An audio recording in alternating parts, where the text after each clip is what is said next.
morning to you, Kenyan citizens. Welcome, and this is the Current Affairs segment. It is a trusted source for the latest news, insightful discussions, and impactful stories shaping our nation and beyond. I'm Angela Kabete, and together with Mr. Kimotho, we'll dive into the latest headlines and uncover the truth behind the news of what has been happening that is in our country and beyond. So make sure that you stay tuned as we break it down right here, right now. Mr. Kimotho, a very good morning to you. Good morning to you. How are you doing? I'm doing good. Salimia watazamaji. Nataka kuwasalimia na kuwakaribisha kwenye show na pia kuwashukuru kwa vile mmekuwa pamoja na sisi. Wakae tu pale na tuweze kudiscuss na kuangalia ni yapi ambayo tutakayozungumza siku ya leo. Karibuni. And before anything else, it is always a norm to give you that is the verse of the day. And today's verse comes from that is Philippians 2:12.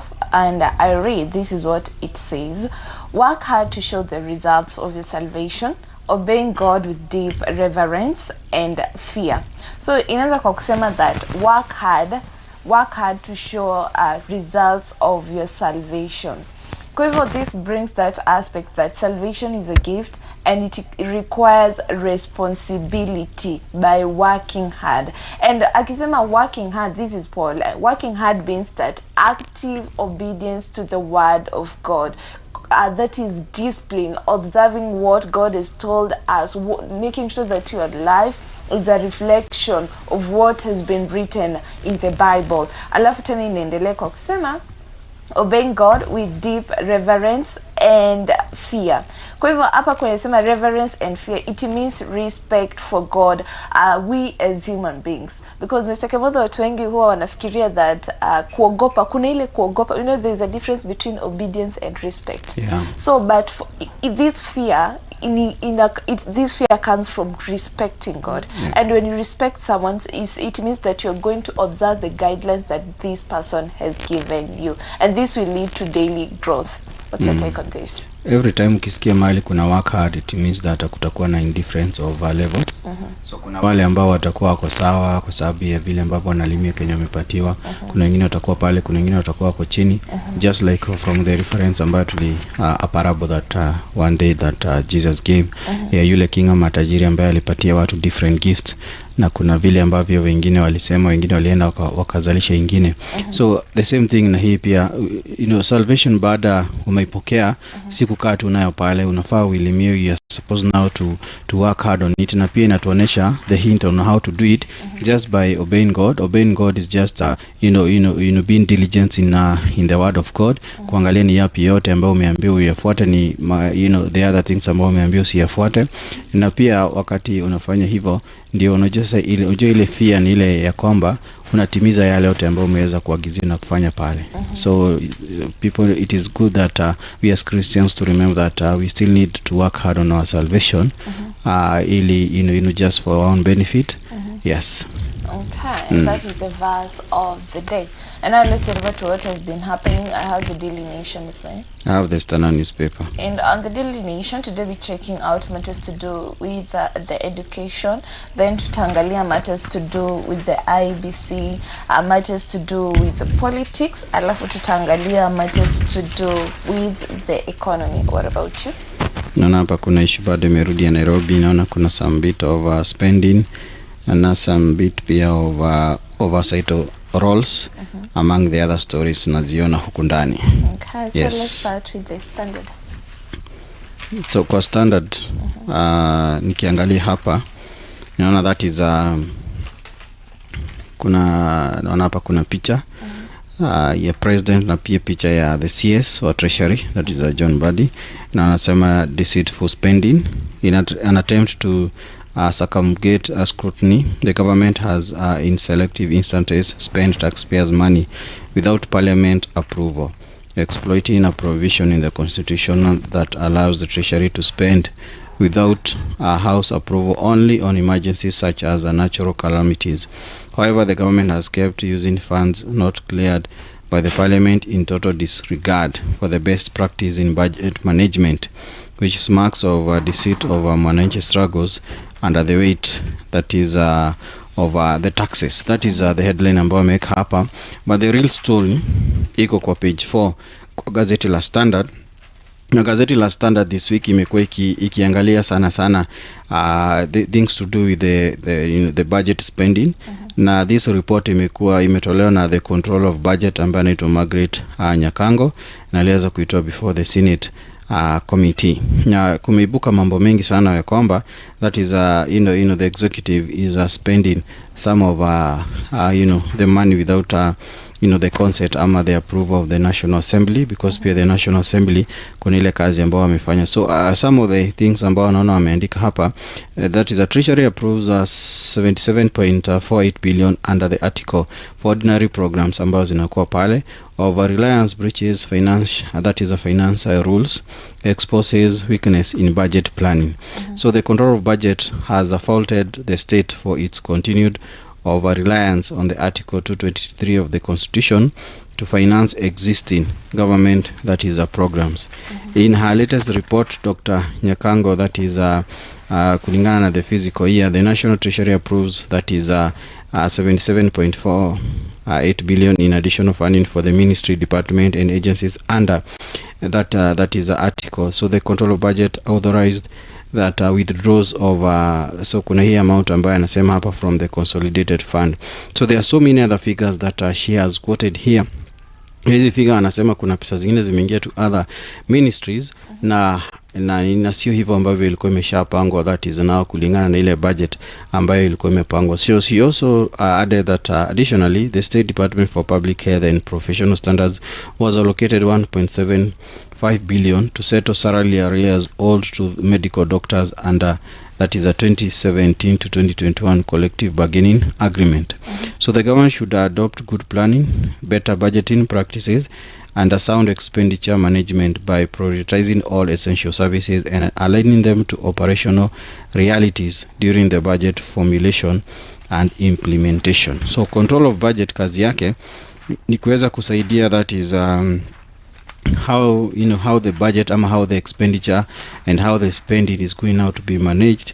But according now to her report, kuna so many other things ambazo hazifanyiki kulingana na vile ambavyo inafaa, because kama kuna some of the payments ambazo zinatoka from one area to another, it needs to have an approval, that is of the National Assembly. And that's why now this week that she has she has been highlighting what is supposed to be to be done and how it's supposed to be implemented. Now pia ukiangalia hapa anawapatia advice na pia anaweza kutoa, that is on some of the examples of how this money has been spent. Unajua at the same time this is also taxpayers money, so wale ambao wamepatiwa haya majukumu, their work is to make sure that all services zote zimeweza kufanyika vizuri na kila kitu inafaa ifanyike vizuri. She has also advised them pia on any other funding, especially even the funding from that is International Monetary Fund, that is IMF. Pia naona pia hapa akiweza kuadvise on how they are supposed now also to spend, because kuna ile pia loans ambazo tunazipata kule na na kuna ile kazi ambazo zinafaa that is ziweze kuja kufanyika. So this is some of the highlight ambazo ninaona that is the control of budget ameweza kuifanya, that is in reference of what amekuwa ki-highlight the whole of this week. Okay. Yeah. And another stories, that is page 6 of the Daily Nation. I can see on the National News they're saying that politics.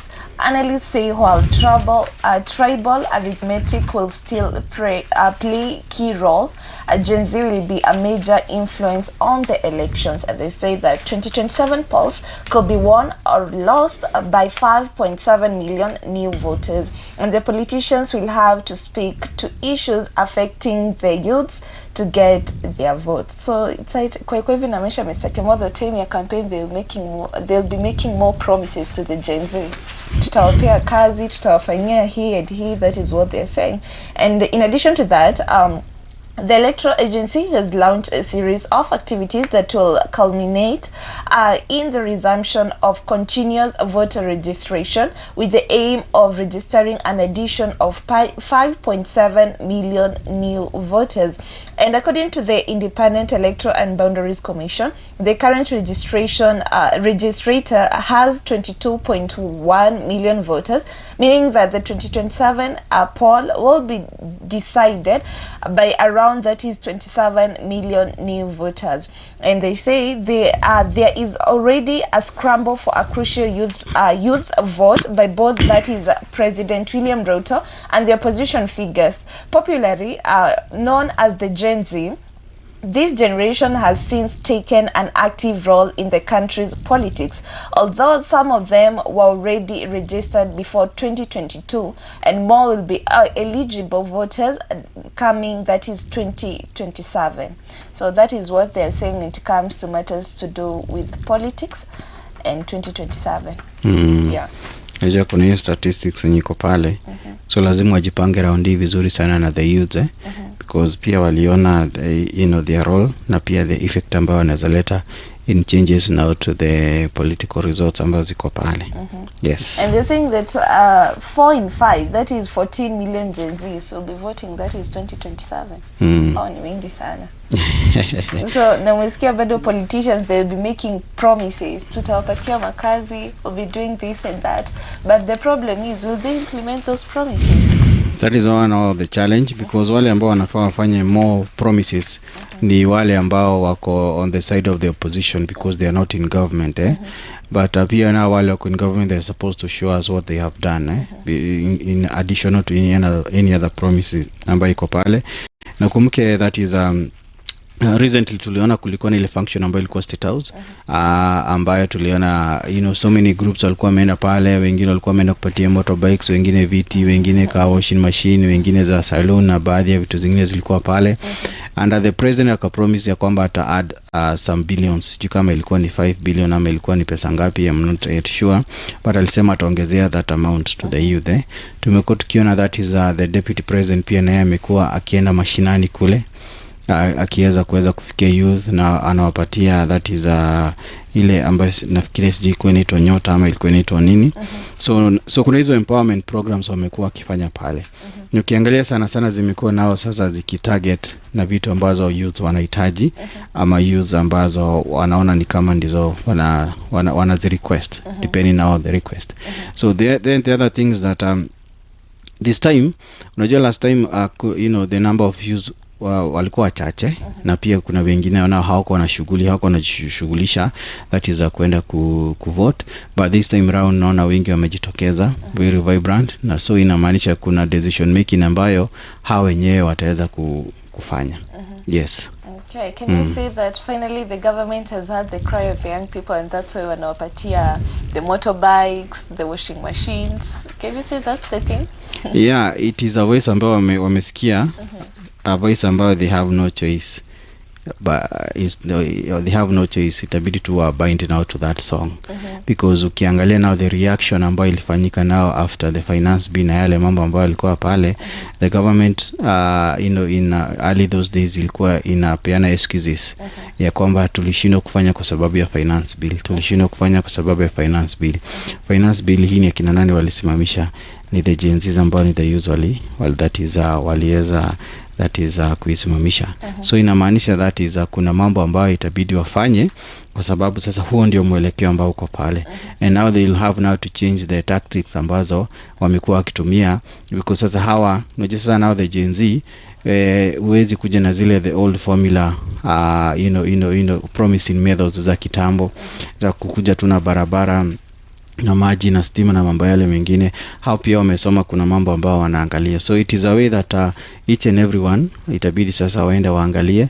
And that's why naona pia kulikuwa na the issue of the ID, kwa sababu wakati walikuwa wameweka some amount of money ya the ID ingefungia watu wengi nje. So it's something that they will have now to consider completely kila wanayouth wanataka. Also, can we say that the government is scared, both the government and the opposition, because they don't know the outcome of 2027? Na tutasema, we don't want to say that they're trying to lower the Gen Z, because why now? You see what happened na how the political, tunaweza sema the political seniors unajua kuna ile the graph trend ambao wamekuwa kitumia na ilikuja ka change all of a sudden. because kuna one of the ways ambayo imekuwa tu ikitumika lakini hawajawahi kuwa pale wakitaka sasa wachukue uongozi. So what happened is that sasa hawa nao walikuja sasa wakasema hapana, sisi hatutaki kuambia, sasa sisi itabidi tusimame pale, sasa sisi tukue kwa ile uongozi ambao mmekuwa mkituambia ni kesho, sasa itakuwa ni leo. So saizi ni kama tumeanza another political alignment na another political graph after what happened now to the Gen Z. So wote saizi wanajaribu kuunderstand ni level gani ama ni njia gani wote watatumia, both the government and both the opposition, because they all needs now the effort now of the Gen Zs. Yeah. Yes. So let's see what will happen. Yes. The ball is on their side. Itabidi sasa wajipange. And another story that is page 7, also what is to do with the president. I can see here, sasa mambo economy. They're saying that Ruto, this is what our president said. Our economy policies are bearing fruits. And the president says he will continue to hold meetings with different groups at State House. President William Ruto has dismissed criticism from the opposition regarding the high cost of living while defending his economic policies. The president says his government has lowered the cost of living, that is the cost of food and other basics. Is this true? We want to hear from Kenyan citizens out there. Do you think the cost of living is low, as the president has said? And also, in addition to that, our president said that he is committed to building an economy that works for every Kenyan, and he urged Kenyans to focus on patriotism, courage, ambition, and bold leadership that looks beyond the short-term expediencies of winning the next election, but is also committed instead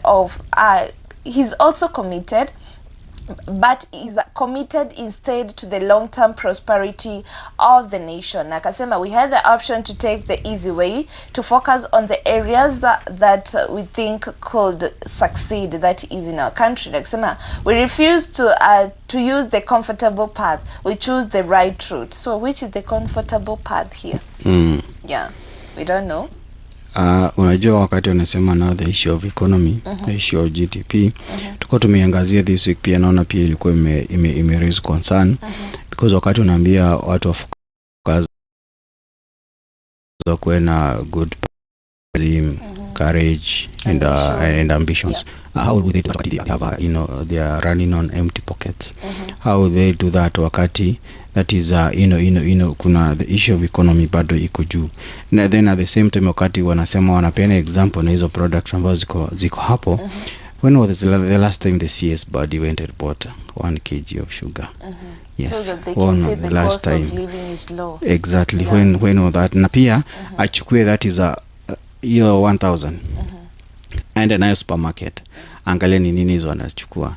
Achukue the same 1000 aende siku moja kwa soko, aone. Achukue the same 1000 aende nayo seme kwa kwa kule tu kwa mitumba tu ama tu kama ni nguo anataka tuone, angalie, because unajua unajua size 1000 ndio ambayo it is kuna venye wanafanya variation yao ya nini. So achukue tu aende angalie, aone ni kitu gani, ni vitu ngapi hizo zinaweza fanya hiyo. Then the same 1000 hiyo ajaribu kuibudgetia chakula, ibudgetie stima, ibudgetie maji, ibudgetie kile kitu ambayo iko pale, na pia ibudgetie hadi kama mtu akona deni hasla fana, ibudgetie pia pale. Angalie sasa, ndio sasa aweze come up now with that figure, because unajua now to them they might not be able to understand, because yeye anashinda pale kwa ofisi. So this data and this record ni kuletewa na letewa pale. So I would wish that anaweza tembelea pale na angalia now the reality of things, because there is kuna ile record ambayo hawa wanapeana, na kuna the reality of things ambayo pia that is wananchi wanapitia pale. Then akiweza sikia now some of the debates hata kwa some of the radio stations, atasikia zile comments watu ambao wanatoa pale things to do with the issue of economy, and it is now the real one. Aache tu yenye analeteo pale, because ambayo unaletea pale inaweza kuwa manipulated. Mtu anaweza come up with the scenario figures ambazo ziko pale, but kuna the reality of things, ili sasa wakati wanaangalia now this physical year waweze kuangalia vile mambo inafaa kufanyika. In addition to that, the president said that we must refuse discouragement of naysayers. The prophet of doom who see no good in our country and speak ill of our motherland, and they say that and speak ill of our motherland must never succeed. That is what the president said. The food situation has stabilized, adding that for the first time in many decades, Kenyans can see a difference at the markets and at their homes because of low food prices. That is what the president said. Okay. Yeah. That's what we are saying. Na si mbaya how kusema hivyo, but they are supposed now to go to the reality of things. Na unajua, I don't see any harm wakati wanaongelea kuhusu the reality ya mambo, waseme kama what and so forth. Ndio wakati wanafanya importation ya rice, waangalie ni repercussion gani ambayo itakuwa kwa wale wakulima. Wakati nilisikia pia wakitaka kusema that is kuna shortage of maize, wakati wanataka kufanya ile importation, that is kuleta mahindi hapa, waangalie ni effect gani ambayo itakuwa kwa wakulima. And some of the farm products, because kuna some of the farm products pia taxation imeenda juu sana. So unaona ule ukuzaji wa bidhaa fulani imeweza kupungua.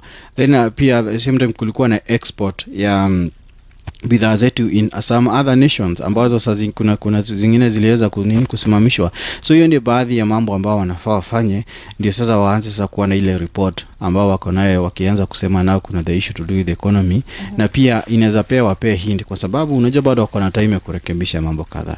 Pia inaweza wapatia bonga points pia kuweza kusoothe some of the Kenyans ama some of the farmers, ndio to do now the issue now ya mambo kama haya.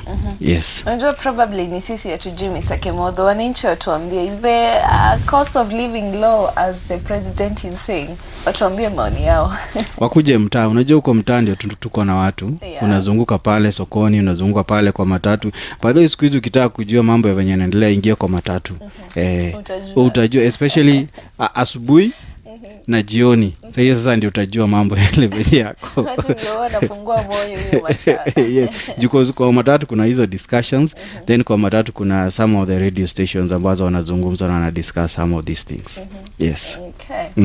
And away from matters to do with the economy, what do you have there? Ninaona hapa that is page 2 of Standard. Ni kama mambo ya Sakaja bado haijatulia vile, hata kama tuliona that is the former prime minister na akikutana na wao na some of the MCAs ili kuweza kudiscuss ile motion ambayo ilikuwa tabled kwa Nairobi County Assembly ya kuimpeach that is Governor Sakaja. Ninaona hapa that is kuna civil society groups have described the move by the President Ruto and ODM leader that is Raila Odinga to save Governor Sakaja as a selfish and betrayal to the city resident. Kenya Bora Tuitakayo, that is another civil society naitwa, yesterday claimed that since September 2022, when the new administration took that is over, there has been a looting, that is a looting spree, kulingana na hao vile ambavyo that is wanasema. So hapa wanasema we particularly call upon Senator that is Edwin Sifuna to support this initiative of rescuing that is Nairobi from the cruel and corrupt that is Sakaja regime. At the same time, the group said the move by President Ruto and Raila Odinga to halt the impeachment motion was not for the benefit of the Nairobian resident, but for their own interest. So the lobby group, whose leadership also that is includes kuna some of the lawyers ambao wako hapa, naona wamekuhighlighted kama Haron Dubi, stated that they had a commissioner and audit on the county government, claiming it was it was not done well. So kuna mambo ambao wanaangalia hapa, na pia wanasema kumekuwa na some spending ambazo zilienda overboard, na pia kuna so many other things naona hapa that is wakiweza kuclaim. And I can see now wanasema we shall immediately consult Nairobians in all the 17 constituencies and 85 wards on the need to collect signatures to dissolve the county government in total. So hawa now the civil society now hawa wamesema ya kwamba baada now ya governor kuweza kuseviwa na the intervention of the president na pia the former prime minister, na wakazungumza na wale MCA. So hawa nao wamesema wataenda kwa wananchi direct na wachukue signatures za kudissolve the whole now that is a county government. So kama MCA walikuwa wanataka kuimpeach that is the governor peke yake, so hawa nao pia wamesema watachukua signatures hadi wote the county government and the MCA wote waweze kwenda nyumbani. And unaona sasa tumekuwa na the office now ya IBC, now it is in place. So some of these things pia now, kwa sababu hizi form lazima wazichukue kutoka kule kwao, so inamaanisha ya kwamba sasa some of these processes zitaweza kuendelea. Na bado tukiendelea tuna mambo ya Sakaja as this lobby group wakisema watachukua signatures. At the same time, ninaona hapa wakisema what Sakaja must do in 60 days to avoid outstar. So kuna ile mambo ya the sticking the garbage, kuna poor and unmaintained city roads and clogged drainages are some of the issues that Governor Sakaja must fix in the next 30 days to escape impeachment. Ukumbuke bado pia wale MCA walimwambia pia wamempatia time kiasi ya kuweza kurekebisha mambo kadhaa ambayo anafaa fanya. So and this is a deal entered between that is a Sakaja and about 50 MCAs ambao walikuwa na wao pale, na pia wakasema that is the MCAs also want Sakaja to stop eviction and also ensure bursaries disbursement is done within 1 month. So pia wanahitaji pia bado ile mambo ya bursary iweze kuangalia. Also wanasema access to Sakaja and his office by the MCAs sharing that is of assembly funds and kicking starting all stalled projects in the ward were also listed as a condition for his so inamaanisha pia kuna watu wamekuwa wakizuia the MCAs wasiweza kufikia governor. Pia wanasema hawa watu waweze kuangalia, na pia kuna some of the project ambazo that is zimekuwa zikisimama pale. So these are some of the issues ambayo inaendelea that is kule Nairobi. Na ukiangalia sasa pia nao ma MCAs wameweza kumpatia that is the condition na time frame ambayo iko hapa. Pia the civil society pia nao wako on their neck wakisema wataenda kwa wananchi kuchukua signatures. So those are some of the things ambazo ninaona imerudi on the story concerning that is a Nairobi governor. Yes. And another story is that is page 10 and matters to do with education. They're saying that 1,000 schools have less than 10 learners. Public schools, they have less than 10 learners. And the audit reveals some of the 25 public junior schools have just 1 learner each. Right? Watu wataki kupeleka wanafunzi public schools. What is the problem? Okay. And so in addition to that, they're saying that more than 1,000 schools in Kenya have less than 10 learners each, while many others are weighed down by congestion and inadequate resources. And the audit of public schools is aimed at cleaning data on schools and their enrollment numbers. And they say by Tuesday, more than 20,000 public schools had been assessed out of more than 30,000 schools. And the PS urged Kenyans to begin a candid conversation on schools with low enrollment as he questioned the logic of maintaining such institutions. He stated that county directors have been tasked with engaging stakeholders to understand the reasons of low enrollment and the challenges that the schools are facing. At a glance, they have highlighted what the Auditor General said, and they say that audits reveal malpractices. And a recent audit report by Auditor General, that is Nancy Gathongo, released in June, identified variances between the actual numbers of learners enrolled in schools and those entered in NAMIS. And the variances resulted in 354 secondary schools, 99 junior schools, and 270 primary schools being overfunded with over that is 3.7 billion between 2020 and 2024. And the special audit also revealed the amount of money disbursed by the Kenya Institute of Curriculum Development for purchase of textbooks was not tied to the number of learners in schools. Strangely, the KICD confirmed that it had received 328 million more than the ministry said it had disbursed on purpose. So that is matters to do with education. You don't know what is happening. 10 learners, Mr. Kimotho. 1 student. Ni unajua pia ukumbuke pia kulikuwa na the issue pia of ghost schools. No, pia unajua unaona sasa kama hiyo data, the same data is the one ambayo pia inatumika wakati wa budget allocation. Pia umeongea mambo ya vitabu ambayo ziko pale. So inamaanisha kukiwa na misinformation of the data ina affect the whole budget of the Ministry of Education.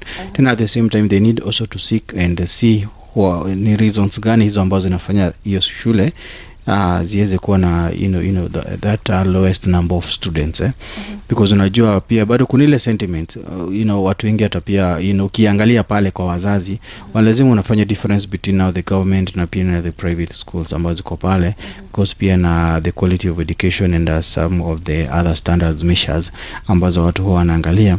But I think it's also high time that if kama kuna kitu moja inafai kwe our public schools in Afazwe one of the best because they are owned 100% by the government and the government iko na pesa. So in fact they are supposed to have the best classes, the best sanitation, wanafaa kuwa na the best program, inafaa ikwe one of the best. Yes. And also you see our leaders, walikuwa naambia the civil servants they embrace that is public facilities, that being the schools. Yes. Yeah. But it's very hard. It's very hard because if you are able to take your your child to a better school, you can't be forced to nini. But at the same time, they are supposed now to make sure that all the effort imeenda now to this public school because that is the one of the best thing ambao inaweza fanyia so many Kenyans. Unajua it is one of the best kuliko ile handouts ambao huwa inapatia very few individuals because tukikuwa na the best classes inamaanisha hizo classes zita last for long. So zitasaidia wale ambao wako pale, zitasaidia wengine ambao watakuja and so many years ambazo zitakuwa pale. And also at the same time unajua kukiwa na a very conducive environment inamaanisha hata pia performance itakuwa ikiwa iko sawa. So they need now to improve on the issues now to do with the public schools. Yes. Also he said that he assured principals and other education stakeholders that the ministry aims to disburse 17 billion capitation that is next week. Akasema we are on track to ensure the right number of learners are getting capitation, and he said adding that the ministry is verifying all the learners in each school and the school accounts and everything for the purpose of capitation. So that's a good thing. Yeah. Acha tuone kama they'll keep their word. Yes. What they have said. Yeah, you have something else?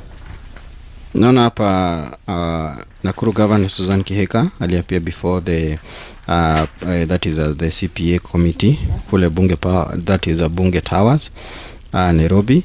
That is aweze kujibu maswala kadhaa ambayo yamekuwa pale, and the auditor general noted that 1 million, that is 1 million toilet meant for market has stored since 2019. County, that is the county is operating without a service board, audit committee and a qualified accountant. So the Senate has now called on the anti-graft agencies to probe Nakuru County Governor, that is Susan Kihika, over the illegal payments of 22 million of uncontracted private law firms.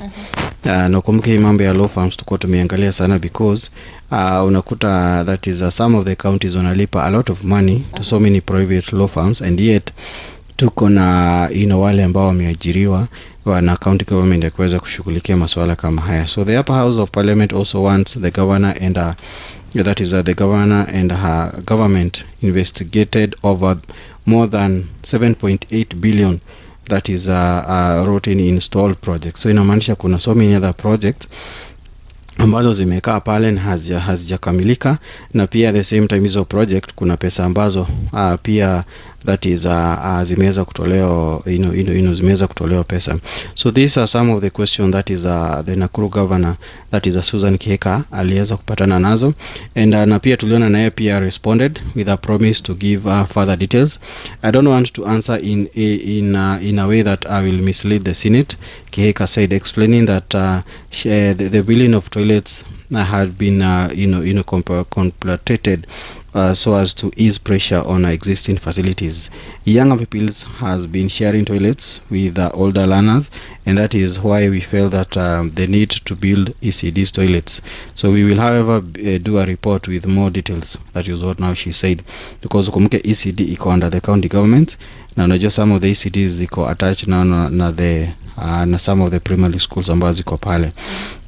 So pia kuna mambo mengi sana ninaona hapa, a lot of stories ambayo that is iliweza kufanyika pale, but pia na yeye aliweza ku respond on some of the issues, na pia akaweza kusema that is the transfer that has affected the county operations leading to leadership gaps. We actually had one, but he recently retired and we are currently recruiting for that position. That is what now she said. Kumke pia the senator alisema that is here and operate the county without the service public board, the audit committee, and pia a qualified accountant. So inamaanisha hapa pia kuna a vacant position that is coming. So that's why anasema pia kuna hiyo effect, sababu kuna mule ambaye alikuwa ana retire, but however now the chairman that is Honorable Kajwang akasema, however akasema, so to put in context, Nakuru County does not have a county public service board, no audit committee, no chief officer of finance, and no qualified head of accounting services for very critical, that is crucial institutions in the county. How do you expect to achieve your goals in the absence of these key structures? The governor noted that the recruitment process was to blame for the delays, worsened by the fact that the county assembly was on recess. Thus could ambayo imekuwa ikihalt mambo kama haya. So it's actually some of the comments ambazo now the committee waliweza kuuliza, because unajua kuna haya mambo ambayo yanafanyika, and especially kama kuna hawa the key people ambao hayuko na kuna mambo ya spending ambayo inatumika pale, that's why ina raise a lot of questions. And that now they were asking how come that the county is operating without these crucial people. Na the governor akasema ya kwamba kuna kuwa na delay ya process ya recruitment, because some of this recruitment inafanyika na the service public board ya county, na pia the same akasema kuna pia kwa sababu the county assembly wako on recess, ndio maana some of these things haijaweza kufanyika pale. So inamaanisha bado kuna mambo fulani ambayo yanafaa yafanyike, na pia kuna mambo ambayo the county assembly wakirudi wanafaa waangalie, because some of these processes they are very key, and ndio unaona some of these things inafanya mambo yanaweza kurudi nyuma. So those are some of the highlights ambayo unaona imeangaziwa concerning that is Nakuru County. Yeah. And when it comes to the health sector, that is page 3 of the Daily Nation, they say that Ruto, that is a president, directs a change of the terms for the UHC medics this month, and President William Ruto has intervened in the standoff between governors and the health ministry over the universal health coverage. Medics announcing that they will be offered permanent and pensionable employment at the beginning of this month, and the president urged the counties to support the initiative so that the UHC workers can begin enjoying the new terms this month. Nakasema, by offering the medics permanent employment, the president said that the government is providing job security to a crucial group of workers. Na akasema that they have really suffered, but I want to announce here today that they'll be permanently employed. We'll absorb them from being contractors to permanent and pensionable. My administration has set aside funds for their employment. That is what he said. So I'm telling the county governments that the salaries and remuneration commission has already increased their salaries from being contract workers with small incomes into permanent and pensionable terms. This is because we have resources to do it. That is what the president said. And the amount that the counties they were demanding before they absorbed the UHC workers, that is 7.7 billion. And now the president has said they have the resources to do that. Yes. Yeah. They're supposed not to do that, because now pia wafanyikazi wamekawia sana. Yeah. And it has halted some of the services going well. So now they should keep the work now. Yeah. Yes. As we wind up, you have something? I just want to say thank you for viewers for joining us, and for being with us, na pia kuambia tunakuwa kama Mizpah tunakuwa na mpango ya Friday. Kama una mpango ya Friday, sisi tuko na mpango mzuri sana. Every Friday tunakuwa na kesha. And it is welcome for everyone. Just come and be refreshed in the word of God. And also a reminder that we'll be having, that is the Ladies of Nobility Conference this month, this September, that will be happening. That is from the 15th to the 19th. All ladies of all age groups, all denominations, you are all invited. We'll be having great and powerful servants of God. So purpose to attend, let's encounter God together. For more information, please contact 0727766553. My name is Angela Kabete. We are going for a short break, then we'll be right back with the Beyond the Headlines. Stay tuned.